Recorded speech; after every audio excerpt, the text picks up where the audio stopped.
8,800 feet in North Sikkim. Lachen is not just a village. It is the last bastion of civilization before the spiritual and geographical wonder of Gurudongmar Lake, 17,800 feet. This remote hamlet, wrapped in mist and myth, serves as the launching pad for one of the most breathtaking high-altitude journeys in the world. The journey begins from Lachen to the Lake of Gods. Pre-dawn departure. Travelers wake before sunrise, bundled in layers, as the Himalayan cold bites through woolen gloves. The engines of rugged 4X/4S roar to life, their headlights cutting through the inky blackness of the mountains. Through Thangu Valley, the road snakes upwards, passing frozen streams, nomadic yak herders, and army checkpoints. Oxygen thins, and the landscape turns harsher, wilder, more lunar. The final climb. Beyond Chopta Valley, the last human settlement, the path becomes a treacherous ribbon of gravel and ice, where even seasoned drivers grip the wheel tighter. Why Lachen feels like a sacred threshold. Monasteries and myths. The Lachen Monastery, with its golden stupas and fluttering prayer flags, sets the tone for the spiritual journey ahead.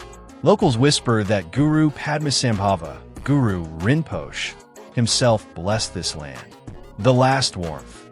Lachen's wooden goose houses, smelling of burning pine and butter tea, are the final comfort before the frozen wilderness of Gurudongmar. A village suspended in time. With fewer than 1,000 inhabitants, Lachen moves at the rhythm of prayer wheels and yak bells, untouched by modernity. The ultimate test. Reaching Gurudongmar Lake from Lachen is not just a drive. It is a pilgrimage. The body fights altitude sickness, the mind battles awe, and the soul surrenders to the raw, untamed divinity of the Himalayas. Lachung, the gateway to Yumthang Valley and Zero Point, the edge of India. If Lachen is the path to the sacred, Lachung, 8,610 feet, is the doorway to the surreal. This postcard-perfect village, cradled between sheer cliffs and roaring rivers, is the starting point for journeys into Yumthang Valley, the Valley of Flowers, and Zero Point, 15,300 feet, a frozen wasteland near the Indo-China border. The road to Yumthang, where flowers meet glaciers. A symphony of colors. From March to May, Yumthang explodes into a kaleidoscope of rhododendrons, primulas, and poppies. The valley looks like it's been painted by a divine hand, with flowers stretching to the horizon. Hot springs of Yumthang.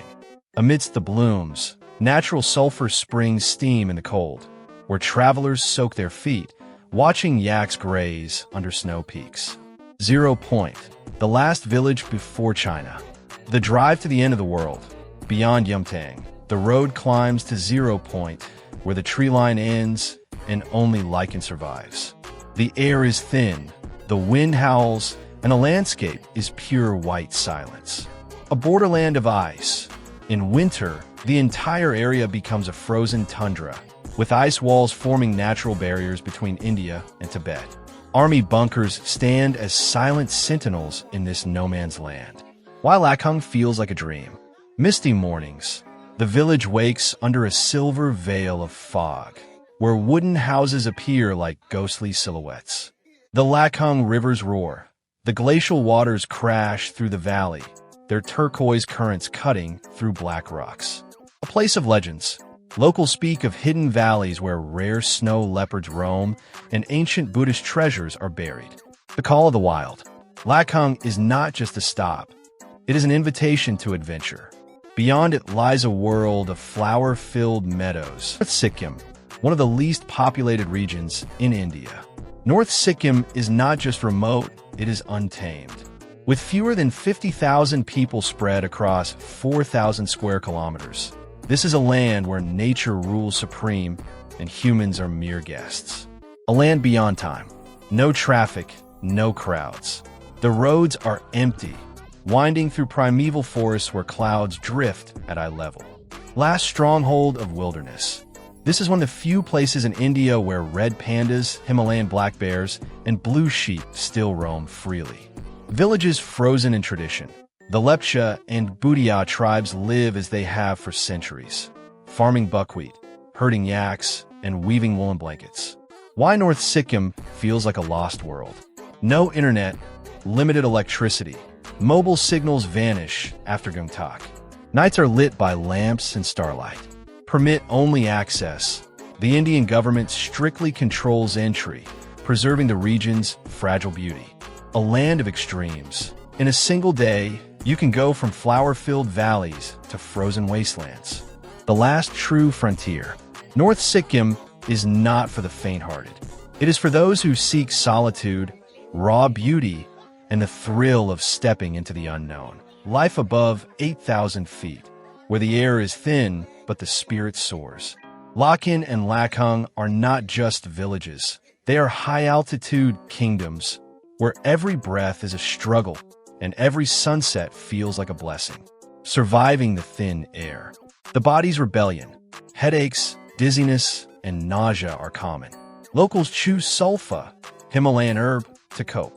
The warmth of Kangri, fire pots, wood-burning stoves are the heart of every home, where families huddle, sipping butter tea.